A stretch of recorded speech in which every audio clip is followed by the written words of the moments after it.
I love an author project. I love spending a period of time, usually like a year, reading an author's kind of entire bibliography, usually in chronological order, and often I fail. Last year I was going to do Natalia Ginsburg and then I just kind of dropped off. But this year I'm back on my shit. So this year's author project is actually going to be 2 authors. I work in a bookshop and I spent the entire Christmas period looking at this book, Didion and Babbitts by Lily Analick, just gazing down on me from the biography section, and I was very curious about it.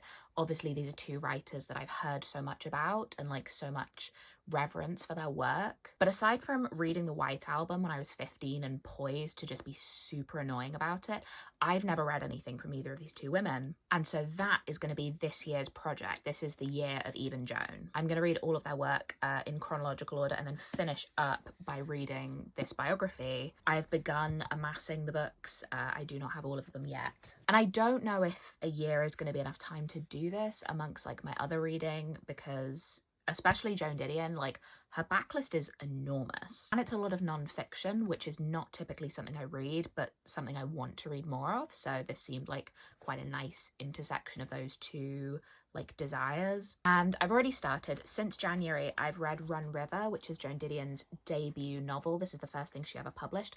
Weirdly hard to get hold of. I could only get this like secondhand international edition. It never occurred to me that any of her work would be even remotely close to being out of print. I just assumed like she's Joan Didion, it'll all be pretty accessible. So that kind of threw me. This is a novel about this husband and wife who get married very young, and it traces their marriage. They are the great grandchildren of pioneers. They're kind of a big deal in their small town, and it's the way that their marriage disintegrates to the point of this act of murder. I hugely enjoyed this. I love a sweaty rich person story. This is like a very hot summer book about these kind of shitty individuals being very self-obsessed, kind of choking on their own privilege a little bit. And the way she writes is just so like witty and insightful. It surprised me that this was a debut. It feels really like razor sharp, but I enjoyed it tremendously. I'm very excited to get into more of her stuff and see how